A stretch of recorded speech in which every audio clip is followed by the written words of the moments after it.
Hi everyone, कैसे हो आप सब। आज के लेक्चर में हम पढ़ने जा रहे हैं रिसर्च मैथोडोलॉजी के बारे में और इसके बारे में हम सारा डिटेल में पढ़ेंगे। So let's begin with the topic.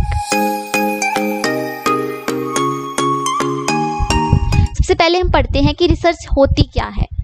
So, research is defined as a logical, scientific and systemic search for new and useful information on specific topic. So, research क्या है?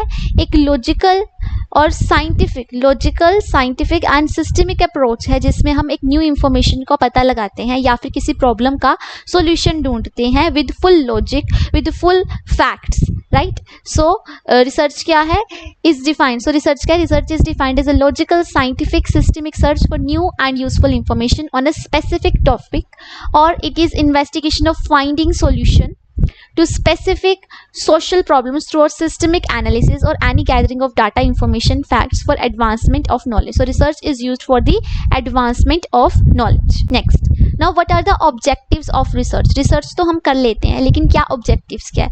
सबसे पहला हमारे पास research का objective ये आएगा कि हमारी knowledge जो है वो वाइड करेगा। अगर हमें कोई प्रॉब्लम आ रही है उसका solution निकालेगा with full facts, right?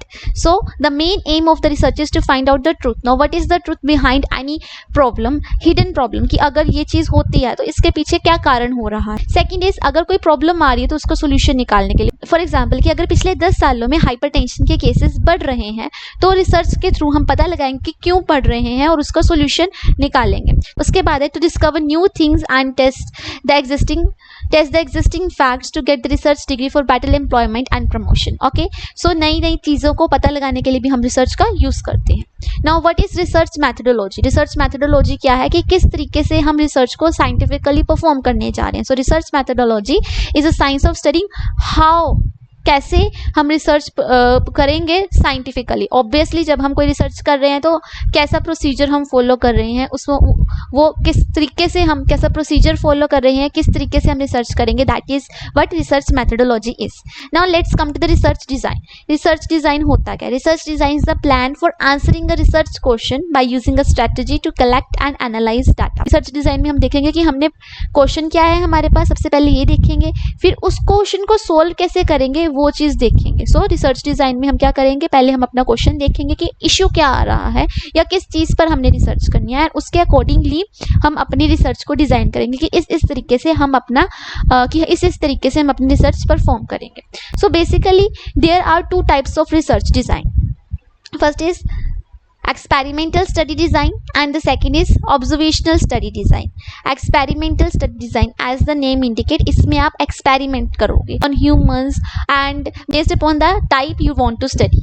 Next is observational study. Observational study में आप observe करोगे, you are not performing any experiment. आप किसी को कोई experiment नहीं कर रहे हो, आप बस कोई चीज़ चल रही है, बस उस पेशेंट को या उन ग्रुप ऑफ पेशेंट को या ग्रुप ऑफ पीपल को ऑब्जर्व करोगे और देखोगे कि इनके विद टाइम क्या चेंजेस आ रहे हैं या इनमें क्या चेंजेस आए हैं।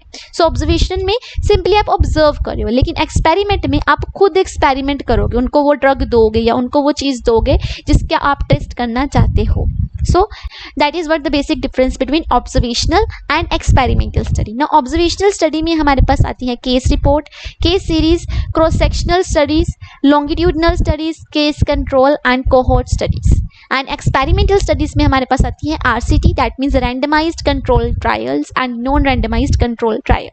So सबसे पहले हम पढ़ेंगे observational study में case reports के बारे में। सो बात करते हैं केस रिपोर्ट के बारे में। केस रिपोर्ट क्या होती है? फॉर एग्जांपल इसमें हम केस रिपोर्ट को हम एग्जांपल के थ्रू पढ़ते हैं। मान लो किसी पेशेंट को हाइपरटेंशन की प्रॉब्लम है और वो उसके लिए कोई लूप डायूरेटिक ले रहा है। अब वो लूप डायूरेटिक जो ले रहा है उसको लेने की वजह से उसके अंदर पेशेंट की बॉडी के अंदर ADR नज़र आ गया। एक ही पेशेंट जिसको हाइपरटेंशन थी और वो उसके लिए लूप डायूरेटिक की दवाई ले रहा था, उसके अंदर ADR नज़र आया। That is what case report. Case report में क्या करते हैं, हम एक ही इवेंट को देखते हैं एक ही पेशेंट के अंदर एंड उसको रिपोर्ट कर देते हैं कि इस पेशेंट के अंदर ये दवाई लेने की वजह से उसको ये ADR नज़र आया या साइड इफेक्ट नज़र आया। So case reports are simply the reports of event observed in single patient. That means कि एक ही patient के अंदर observe करेंगे. A report types in single patient who was exposed to a drug and experiences a particular usually adverse outcome. Right? Case reports are useful for raising hypotheses. तो case reports जो होती हैं वो hypothesis generation में help करती हैं। Hypothesis generation में कैसे हेल्प करेंगी कि अगर किसी पेशेंट के अंदर दवाई लेने से एडीआर नज़र आ रहा है तो अगर हम उसी दवाई के ऊपर ज़्यादा स्टडी करेंगे तो हमारे पास हाइपोथेसिस जनरेट कर सकते हैं कि हाँ कि ये दवाई लेने से ये एडीआर पेशेंट्स के अंदर नज़र आ सकता है।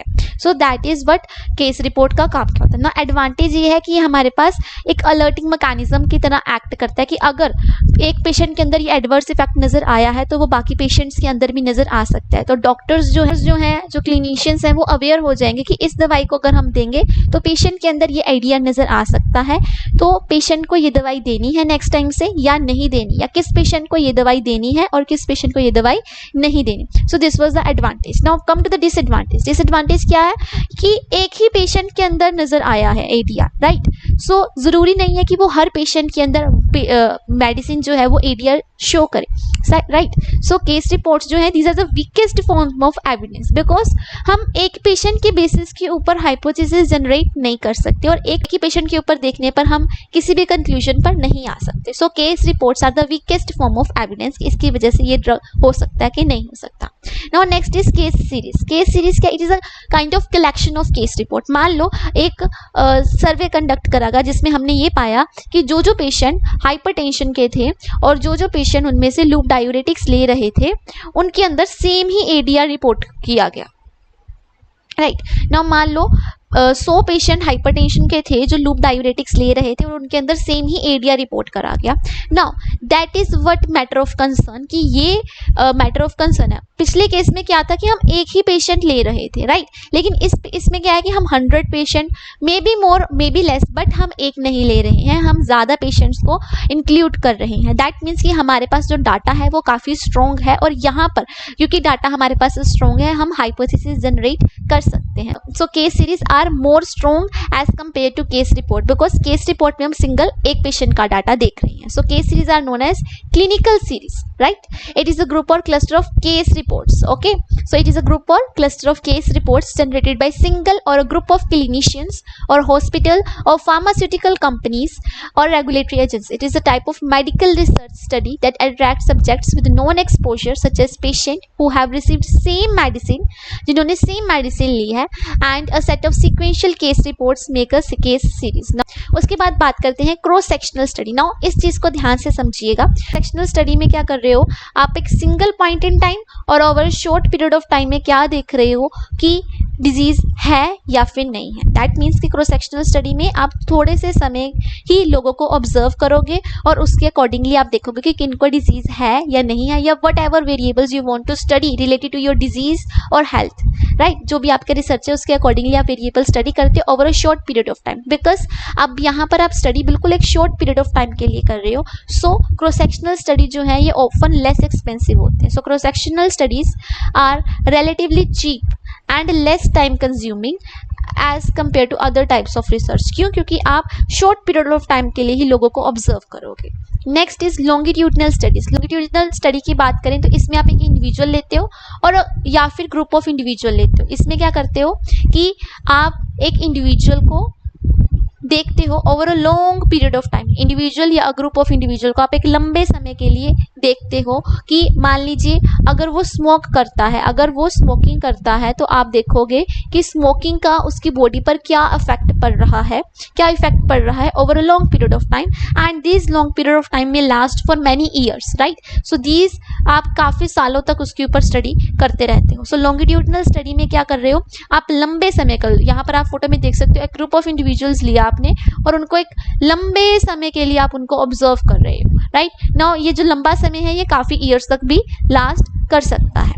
इसका डिसएडवांटेज क्या है? इस स्टडी का डिसएडवांटेज ये है कि एक तो पहली टाइम कंज्यूमिंग है एंड दूसरी ये कॉस्टली पड़ जाती है, बिकॉज आप काफ़ी समय लंबे समय के लिए इस स्टडी को परफॉर्म करोगे। Next is case control study.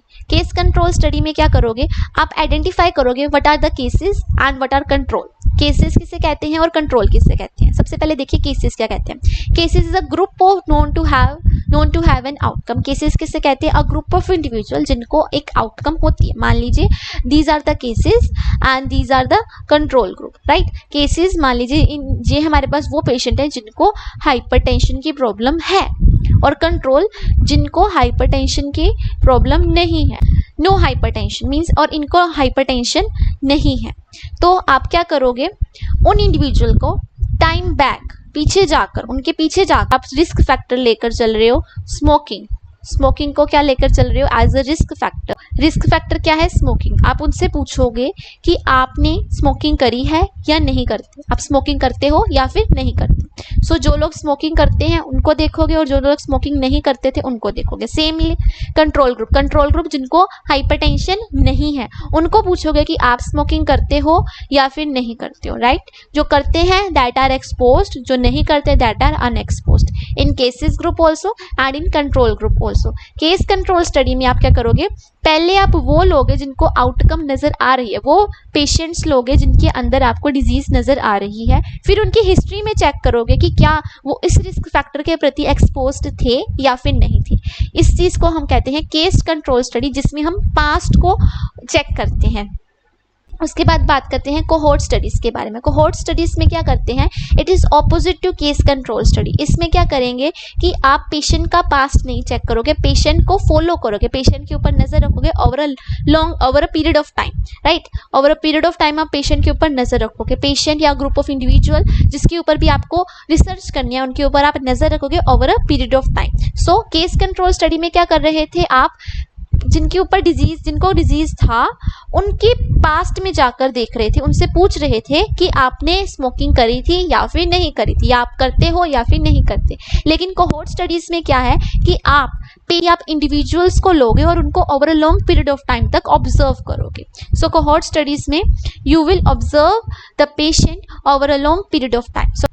सो आप क्या करोगे, इसमें दो ग्रुप्स लोगे, a group of individual who are exposed to the risk factor and a group of individual who are unexposed to the risk factor, और इन दोनों को आप over a period of time तक फॉलो करोगे, देखोगे कि क्या इनमें जो डिजीज है या फिर जो आउटकम है वो नजर आ रही है या नहीं आ रही। Next come to experimental studies. As the name indicate, experimental study में क्या करेंगे, हम इंडिविजुअल्स के ऊपर एक्सपेरिमेंट परफॉर्म करेंगे और देखेंगे कि क्या उनके अंदर रिजल्ट नजर आ रहे हैं या नहीं आ रहे। एक्सपेरिमेंटल स्टडीज हमारे पास दो तरीके की होती हैं।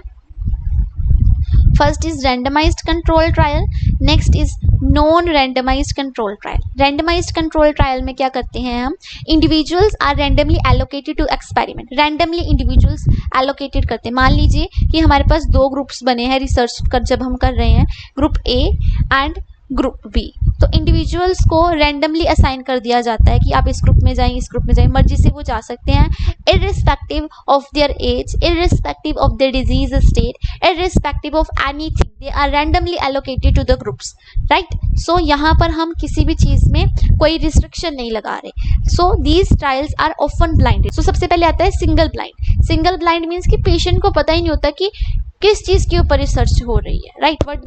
Doesn't know what the intervention is, intervention है किस चीज की। Next is double blind. Double blind means कि पेशेंट को तो पता नहीं है लेकिन रिसर्चर्स को भी नहीं पता कि किस ड्रग के ऊपर या किस इंटरवेंशन की हम खोज कर रहे हैं, राइट। लेकिन ट्रिपल ब्लाइंडेड में क्या होता है, अब ट्रिपल ब्लाइंडेड में क्या होता है कि ना ही पेशेंट को पता है, ना ही रिसर्चर को पता है कि किस इंटरवेंशन के ऊपर स्टडी की जा रही है, और ना ही एनालिसिस टीम को पता है कि हम किस इंटरवेंशन के ऊपर स्टडी करें। Doesn't know which is experimental and which is control group. Now come to non randomised. Non randomised means कि यहाँ पर रैंडमली किसी को भी कोई ग्रुप नहीं दिया जाएगा, यहाँ पर पर्टिकुलरली पेशेंट्स को या पार्टिसिपेंट्स या इंडिविजुअल्स को असाइन किए जाएंगे ग्रुप कि आपको इस ग्रुप में जाना है। So clinical trial in which participants are not assigned by chance to different treatments. Participants में चूज, या तो पार्टिसिपेंट्स चूज करते हैं किस ग्रुप में वो जाना चाहते हैं, या फिर they may be assigned to group by the researchers, या फिर रिसर्चर्स उनको ग्रुप असाइन करते हैं कि आपको दो ग्रुप है ए एंड बी और आपको इस ग्रुप में जाना है और इस ग्रुप में नहीं जाना। In non randomised study selection bias will be introduce. यहाँ पर आप रैंडमली सिलेक्ट नहीं कर रहे हो, आप नॉन रैंडमली, दैट मीन्स आप सिलेक्ट कर रहे हो कि कौन किस तरीके के पेशेंट यहाँ पर जाएंगे और किस तरीके के पेशेंट हम इंक्लूड नहीं करेंगे। तो जिस तरीके के पेशेंट को आप इंक्लूड नहीं करोगे या जिस तरीके के इंडिविजुअल्स को आप इंक्लूड नहीं करोगे, वो एक सिलेक्शन बायस डाल देगा कि अगर इन इंडिविजुअल्स के ऊपर स्टडी करी जाती तो शायद कुछ और रिजल्ट आ सकता था। एक बार दोबारा रिपीट करते हैं कि आप यहाँ पर सिलेक्ट कर रहे हो कि हम इस तरीके के इंडिविजुअल्स को चूज करेंगे और इस तरीके के इंडिविजुअल्स को हम चूज नहीं करेंगे। तो अगर आप एक पर्टिकुलर टाइप ऑफ इंडिविजुअल्स को चूज कर स्टडी कर रहे हो, दैट मीन्स कि इसका जो रिजल्ट हमारे पास आ रहा है, हो सकता है कि अगर हम इन इंडिविजुअल्स को जिनको हमने चूज नहीं करा था, अगर हम इनको भी चूज करते तो हमारा रिजल्ट जो है वो कुछ और आ जाता।